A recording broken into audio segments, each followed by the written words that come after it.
ntabwo ushobora kubara imigani ivuga ku mafaranga. Habarwa ko amafaranga yanditswe mu mirongo 2350 muri Bibiliya. Izi ni inshuro hafi ebyiri yahanditse ibirebana no kwizera no gusenga. Ijanisha rinini ry'ubutumwa abigisha muri Bibiliya batangaga ryari rigizwe n'ubutunzi n'amafaranga. Aha havugwa zahabu, feza, ubutunzi, ifaranga, umwenda, ubukene, ubukire, umurage n'ibindi byose bifitanye isano n'ubutunzi. Kubera ko amafaranga ari mu byo tuvugaho cyane kandi buri wese muri twebwe akayatekerezaho hafi buri kanya, reka tuyavugeho. Kubera icyo abantu b'intiti kandi b'inzobere mu by'ubukungu baniyigisha isomo ry'ubukungu muri za kaminuza za mbere ku isi atari bo bakire ba mbere kuri iyi si. Abantu basobanukiwe cyane iby'ubukungu bamara igihe kinini cyane bigisha abandi uko bakorera amafaranga ndetse n'uko bayacunga, ariko kubera icyo aba bantu babyigisha atari bo bakire ba mbere ku isi. Twese tuzi umuntu utarize amashuri menshi, utaranagize ikintu yiga gifite aho gihuriye n'ubucuruzi n'ubukungu, ariko uwo muntu akaba umuherwe ukoresha abamaze ibinyacumi by'imyaka mu mashuri biga uko baba bakire. Kubera iki? Ni ukubera ko isano kugira ubutunzi bifitanye n'ubuhanga ari nto cyane ugereranije n'iyo bifitanye n'imyitwarire y'umuntu. Reka tuvuge ku gitabo The Psychology of Money cya Morgan Housel. Ni igitabo kivuga uburyo amafaranga azenguruka hirya no hino mu bukungu bw'isi atunyura mu ntoki, bamwe bakayagumana ndetse bakayabona ari menshi, abandi akabanyuraho yigendera agakomeza asanga abandi. Asobanura uburyo imyitwarire y'abantu igena ingano y'amafaranga batunga ndetse n'uruhare rw'amarangamutima mu bukire ndetse no guhirwa kw'abantu. Tubahaye ikaze muri iki kiganiro. Umwanditsi w'iki gitabo Morgan Housel akiri umunyeshuri muri kaminuza yamaze imyaka myinshi akora akazi ko guparika imodoka z'abakiriya ndetse no kwita ku bakiriya muri imwe muri hoteli zikomeye muri Los Angeles muri California, hani muri Leta Zunze Ubumwe za Amerika.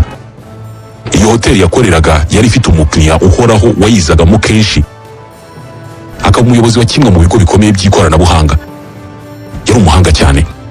Yari yarubatse ikoranabuhanga rikomeye mu mikorere ya twa dusanduku dukwirakwiza interineti tuzwi nka router. Yari yaratangije ibigo byinshi by'ubucuruzi byamara gutera imbere akabigurisha. Yari umuhanga cyane kandi ari umukire, ariko isano yari afitanye n'amafaranga ntabwo ariyo yari afitanye n'abantu. Isano ye n'amafaranga yari yuzuyemo ubujiji n'ubwana bwinshi. Niko Morgan Housel yanditse. Buri gihe yagendanaga ibifurumba by'amadolari agamije kuyereka ababishaka n'abatabishaka. Kenshi yakundaga kuvuga ku butunzi bwe no kugaragariza abantu ko ari umuherwe koko. Yanywaga inzoga zihenze cyane kandi agasinda buri munsi. Umunsi umwe yafashe ibihumbi byinshi by'amadolari abihereza umwe mu bakozi b'iyo hoteli, aramubwira atumva sha, genda hariya hepfo mu iduka ry'imitako unzanire zahabu y'amadolari 1000.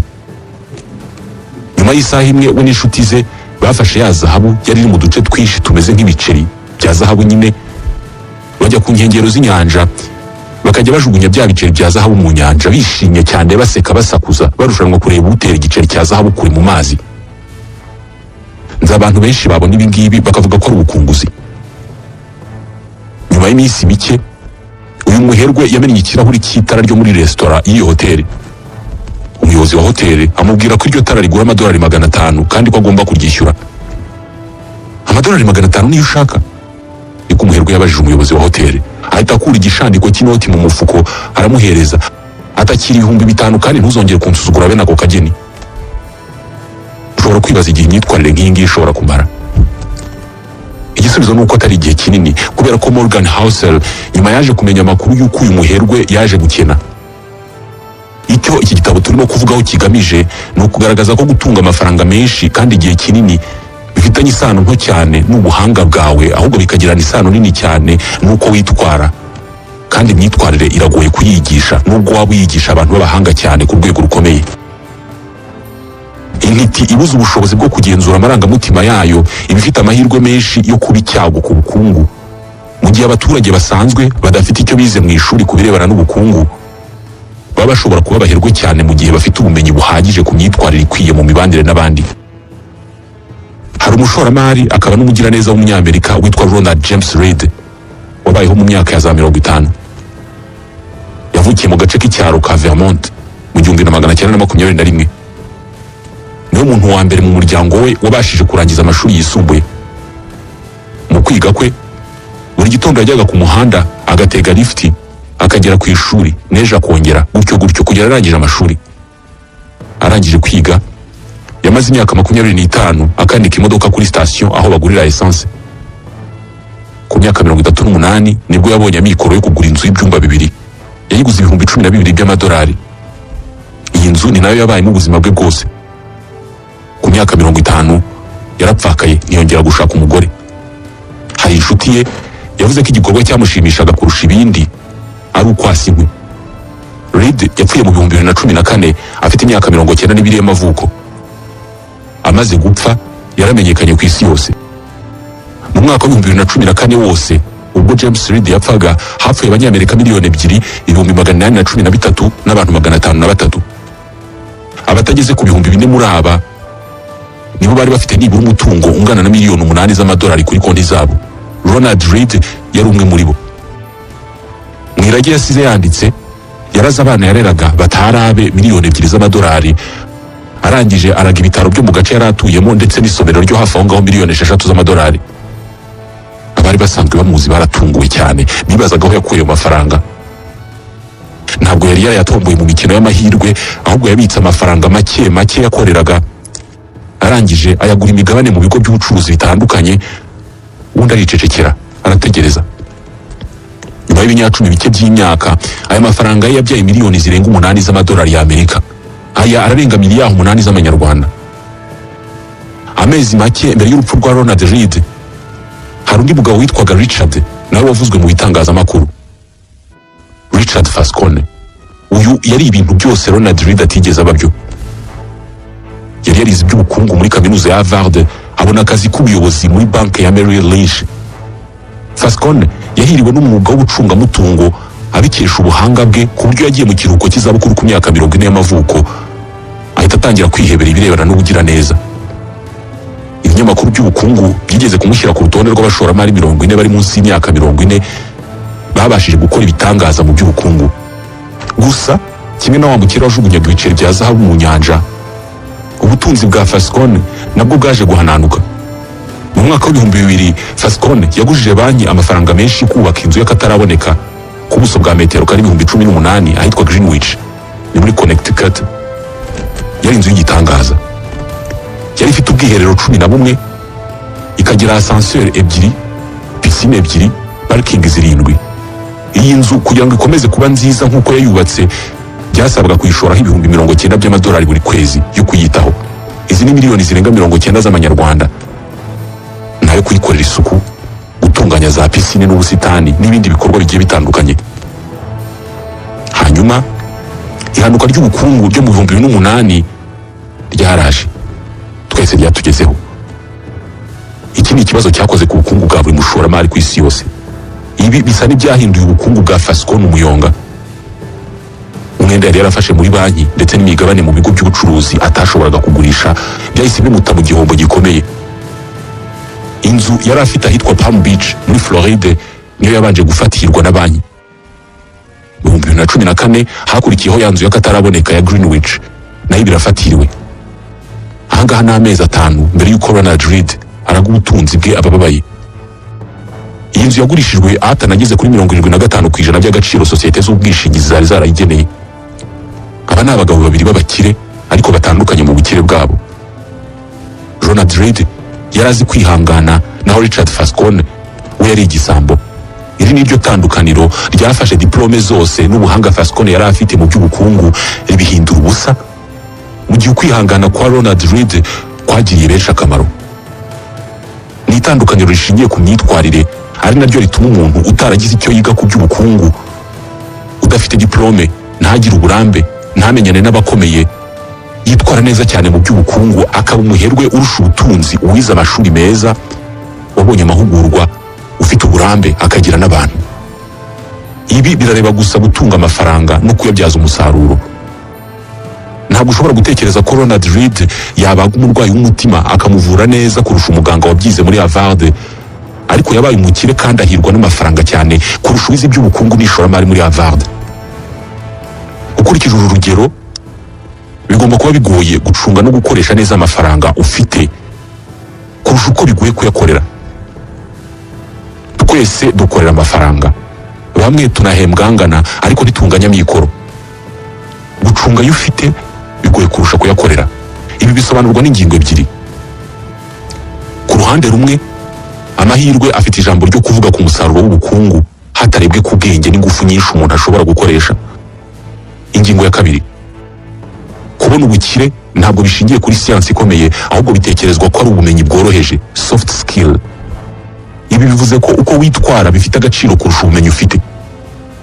Soft skills ni ubumenyi bworoheje butigwa mu ishuri, ntibusomwe mu bitabo. Umuntu aba bwifitemo. Ni ubumenyi bushingiye ku kurirana n'abarira, ugasekana n'abaseka. Nubwo mu bukungu bigisha abantu imibare myinshi ngo niyo soko y'ubukire, ariko moteri itumye iyo mibare ikora ishingiye kuri ubu bumenyi bworoheje, aribwo amarangamutima. Mu bukungu batwigisha ko dukwiye guhora tubitsa amafaranga yadutabara turamutse tumaze amezi 6 ntacyo twinjiza, kandi ko dukwiye kubika 10% by'umushahara twinjiza buri kwezi.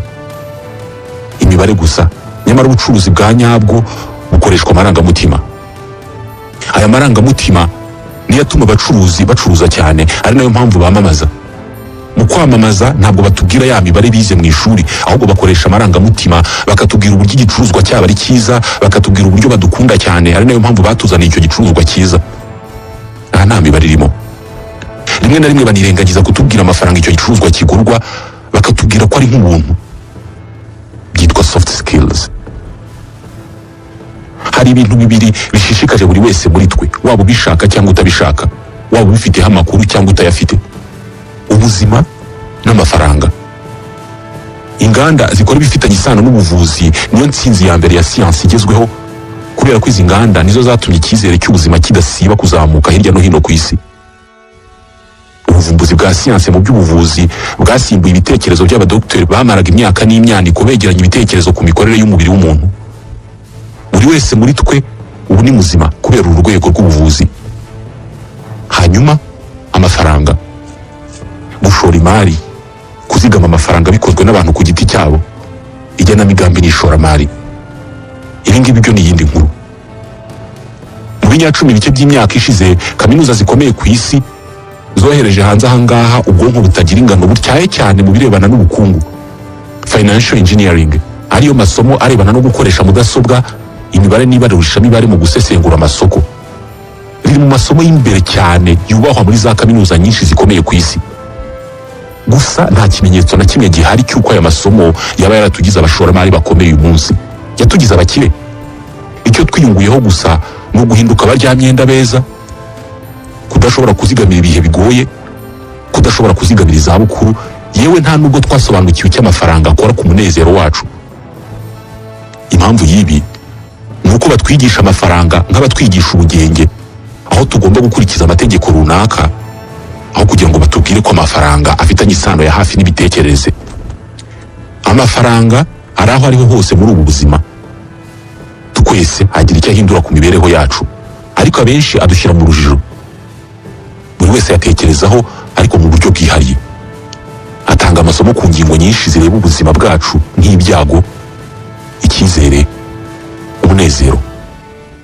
Niba ushaka gusobanukirwa impamvu abantu bafata imyenda myinshi, ntabwo ukeneye kwiga ibirebana n'inyungu ku nguzanyo cyangwa se ngo wige imibare myinshi, ahubwo icyo ukeneye kwiga ni ibirebana n'ubusambo, icyizere n'ubwoba. Ingingo 3: ubusambo, icyizere, ubwoba. Ibi ngibi nibyo bisobanuye amafaranga. Igikomeye ni amarangamutima n'imitekerereze, ntabwo ari ubuhanga mu by'ubukungu. Umuntu utwaye imodoka ya Toyota n'utwaye Bentley bose bagenda mu muhanda umwe utahinduka. Kuvugisha umuntu kuri telefone ya Samsung no kumuvugisha kuri iPhone, uwo muvugana guma ari umwe, ntahinduka. Ahangaha hagomba kuba ariho havuye imvugo y'umuhanzi witwaga Bob Marley, yuko abantu bamwe kuri iyi si ari abakene bo kubabarirwa, ku buryo ikintu cyonyine bafite ari amafaranga, nta kindi kintu bafite. Ni abakene babi. Ibi bisobanura imvugo y'umufilozofe Voltaire yuko amateka atajya yisubiramo, ahubwo abantu nibo bahora basubiramo ibintu bimwe. Ibi bisobanura uko twitwara mu mafaranga. Isano yawe n'amafaranga ishobora kuba igize 0.0001% by'ibintu byabaye ku isi, ariko iyo nkuru ni igize 80% by'uko utekereza ku isi ikora. amafaranga niyo agena imitekerereze yacu kugera ubwo ubushobozi bw'umuntu mu gukemura ibibazo tuburebera ku bushobozi afite bwo kubaho mu bukene bw'amafaranga. Mu gitabo yanditse ku idindira ry'ubukungu ryo mu 1930, umwanditsi Frederick Lewis Allen yanditse ko iri dindira ry'ubukungu ryakoze kuri miliyoni nyinshi z'abanyamerika kandi ribagiraho ingaruka mu buzima bwabo bwose busigaye. Nyuma y'imyaka 25, John Fitzgerald Kennedy ubwo yiyamamarizaga kuba perezida wa Leta Zunze Ubumwe za Amerika, umunyamakuru yamubajije ikintu yumva atazigera yibagirwa ku idindira ry'ubukungu n'ubukene ryateje mu myaka ya za 30. John F. Kennedy yaramusubije ati nta bumenyi buhagije mfite kuri buriya bukene bwatewe n'ihananuka ry'ubukungu. Ati umuryango wanjye wari uri mu ikize ku isi. Yaramubwiye ati twari dufite inzu nini cyane, tukagira abakozi benshi bahoraho batwitagaho, ati kandi tugakunda gutembera. Ati cyakora ikintu nibuka kuri buriya bukene, ati nuko data yashatse abakozi benshi cyane bo gukora mu busitani bw'iwacu kugira ngo bibonere ibyo kurya bo n'imiryango yabo. Ati nicyo nzi kuri buriya bukene. Ati mu by'ukuri ibyinshi namenye kuri rya dindira ry'ubukungu nabisomye mu bitabo muri kaminuza ya Harvard. Iyi yabaye ingingo ikomeye yo kuvugaho mu matora yo mu 1960. Abantu batekerezaga uburyo umuntu udafite icyazi kwibura ry'amafaranga yabayobora ugakaba ari nawe ushinzwe ubukungu bwose bw'igihugu. Ikibazo gikomeye dufite nuko nta mashuri twakwiga, nta n'ubuhanga n'ubumenyi twagira bwadufasha gutsinda ubwoba, ubusambo no kubura amahoro kubera gutekereza iby'ejo. Nubwo abanyamerika banenze ndetse bakanegura John F. Kennedy kubera ko yari mu buzima bworoshye mu gihe bo biciraga isazi mu jisho mu 1930, ntabwo byari bivuze ko atarazi uburyo ihananuka ry'ubukungu ryo mu 1930 ryagize ingaruka ku banyamerika kubera ko yabyize mu mateka. Ikibazo ni uko kwiga amateka bituma wiyumva nk'aho usobanukiwe ikintu kugera igihe ubaye muri bya bihe bimeze nk'ibyo ngibyo wize mu mateka. Amafaranga agize ijanisha rinini cyane ry'uko twitwara n'uko dufata abantu. Kuyabona binyura mu zihe nzira? Ni ugukora cyane, ni umugisha, ni amahirwe. Morgan Housel muri iki gitabo avuga cyane ku mahirwe ndetse n'ibyago. Ibi ngibi twese tubigenderaho cyane, ndetse twebwe tuvuga amahirwe n'umwako. Bibaho ko ushobora guhirwa n'ubuzima ugatunga amafaranga menshi cyane kubera ko wigiriye amahirwe byonyine. Aha igisubizo gishobora kuba yego, kubera ko hari n'abayatsindira muri za tombora. Gusa gukorera amafaranga nabyo bishobora kubamo amahirwe. Umwe mu baherwe ba mbere bari kuri iyi si, Bill Gates, yize ku ishuri rimwe ryari rifite mudasobwa ku isi yose. Mu 1968 ni ishuri ryitwa Lakeside muri Seattle muri Washington.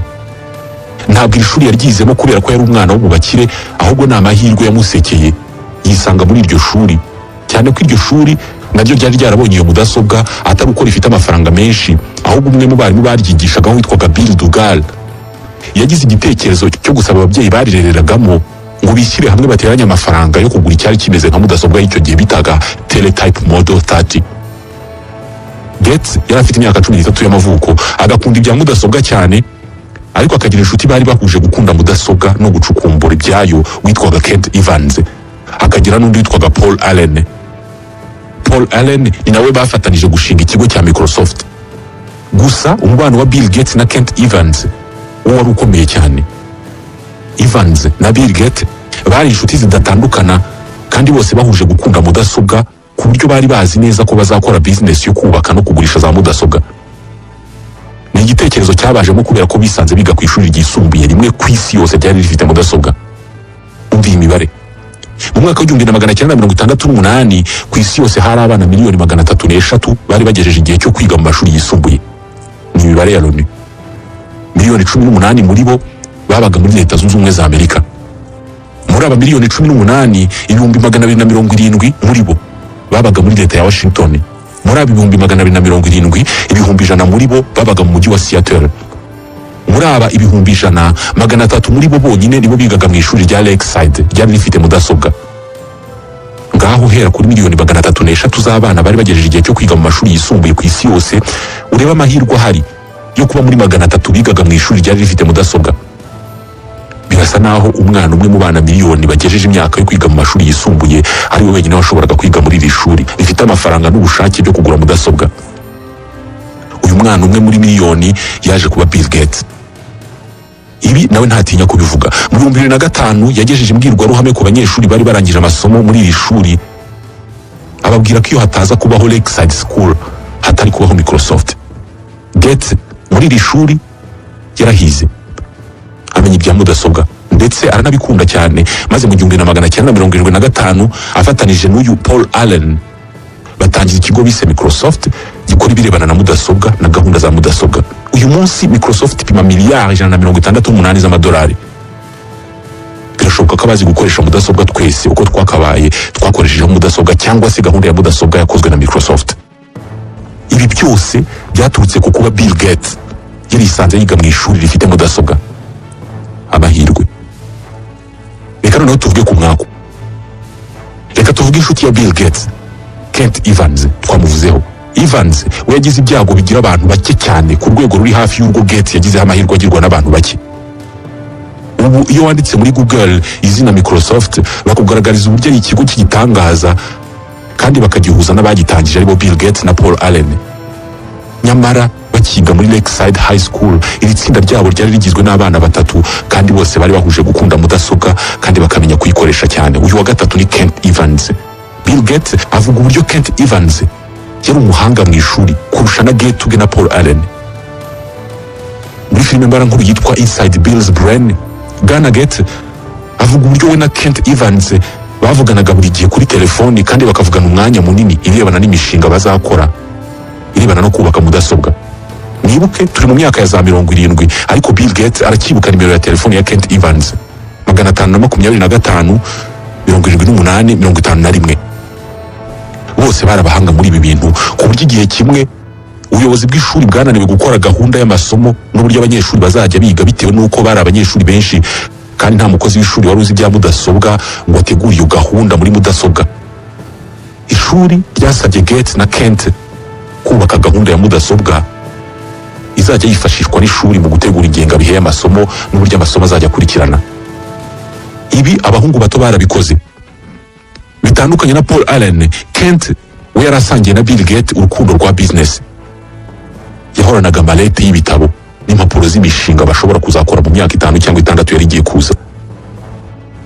Uyu munsi iyo Bill Gates avuze kuri Evans, Kent avuga ko byanze bikunze bari gufatanya gushinga Microsoft. Impamvu amuvuga mu mpitagihe nuko Kent Evans yaje gupfa aguye mu mpanuka yo kurira umusozi mu rwego rw'imyitozo ngororamubiri. Ni siporo ikorwa abantu batondagira imisozi miremire kandi hanamye cyane ku buryo uhanutse abafite ibyago byo gupfa. Muribuka tuvuga uburyo amahirwe yo kwiga ku ishuri rifite mudasobwa byagize Bill Gates tuzi uyu munsi. Umva uburyo nubwo hari amahirwe aza rimwe mu buzima wagira umugisha akaba ari wowe wagwaho, ariko hari n'ibyago biza rimwe mu buzima wagira umwaku akaba ari wowe bigwaho mu bantu bose babaho. Mu 1972 ubwo Kent Evans yahanukaga ku musozi agapfa, Leta Zunze Ubumwe za Amerika zaje zituwe n'abantu miliyoni 205 238 na 390. Buri mwaka abantu bahanuka kuri iyi misozi bagapfa muri Leta Zunze Ubumwe za Amerika zose ntabwo bajya barenga 30. Ibyago byo kwicwa n'iyi mpanuka bimeze nk'ibyago byo kwicwa n'impanuka y'indege, nabyo ni bike cyane. Kuba mu bantu miliyoni 205 hapfamo abantu 30, muri abo 30 ukazamo uri umusore w'imyaka 17 wari ufitanye imishinga n'umugabo waje kuba umuherwe wa mbere ku isi, ni ibyago biba ku muntu umwe mu bantu miliyoni. Uwo muntu umwe muri miliyoni yaje kuba Kent Evans. Bill Gates yagize amahirwe abaho inshuro imwe muri miliyoni ubwo yisangaga mu ishuri rya Lakeside ryamubereye intangiriro yo kwiga ibya mudasobwa bikamugira umuherwe. Mu gihe Kent Evans yagize ibyago b'inshuro imwe muri miliyoni ubwo yicwaga n'ikintu cyica abantu bake muri Leta Zunze Ubumwe za Amerika, hagafata arangije imishinga yaratangiranye na Bill Gates. Ibyago n'amahirwe bisa n'ibyatejwe n'ingufu zimwe ku bantu batandukanye. Watomboye miliyoni, byanze bikunze hari undi muntu wahombye miliyoni. Amahirwe n'ibyago ni ikimenyetso kigaragaza ko muri ubu buzima hari ibintu tuzanirwa n'izindi ngufu zitari izacu. Ibyo wakora byose hari ibintu bikugeraho utabigizemo uruhare. Ibi byombi bibaho kubera ko imibereho kuri iyi si ntabwo yakwemerera ko 100% by'ibikorwa byawe bigena 100% by'umusaruro ubona. Morgan Housel wanditse iki gitabo turimo kuvugaho, umunsi umwe yabajije impuguke mu by'ubukungu Robert Shiller ati nubuhe bumenyi bundi wumva ushaka kugira ku ishoramari abantu bose tutazi? Yaramusubije ati ikintu numva nshaka kumenya ni umumaro n'uruhare rw'amahirwe mu gukora ubucuruzi bukunguka. Iki cyari igisubizo cyiza kubera ko nta muntu n'umwe wahakana ko amahirwe atagira uruhare mu kunguka kw'abakora ubucuruzi ndetse n'ibindi bikorwa bibyara inyungu. Ariko kubera ko bidashoboka ko twapima amahirwe ngo tuyashyire mu ngano cyangwa ngo dusobanure uko yaje n'igihe yaziye, biragoye kuvuga ko ikintu iki n'iki kiboneka ku bw'amahirwe. Uramutse uvuze ko ku isi yose hari abashoramari miliyari, ariko 10 muri bo bakaba baragize amahirwe yo gutunga miliyari y'amadolari, dushobora kubyemeranyaho. Ariko nkubajije ngo abo ngabo 10 ni bande, wahita bikura muri icyo kiganiro. Iyo uvuga abandi bantu ukavuga ko ibyo bagezeho babikesha amahirwe, tuvuga ko ibyo ngiryo ari ishyari ndetse ukitwa umuntu mubi. Abacuruzi bose bahombye nuko batari bagerageje bihagije, bari abanebwe cyangwa bahisemo business mbi. Umuntu wari wararanguye ibicuruzwa byinshi yaranabishoyemo amafaranga ye yose, hanyuma COVID-19 ikaza kuza ibicuruzwa byose bigahomba, ubu ngubu akaba yarafunze imiryango, nuko yari yarize umushinga nabi. Morgan Housel arangiza iyi chapitre ivuga ku mahirwe n'ibyago atanga inama. Witondere cyane abo ushima n'abo usingiza uyu munsi kubw'ibyo bagezeho, kandi witondere cyane abo usuzugura ukabarebera hasi ku buryo utanifuza kuba nkabo. Nahadusoje iki kiganiro, tubashimiye ko mudukurikirana. Naho ubutaha.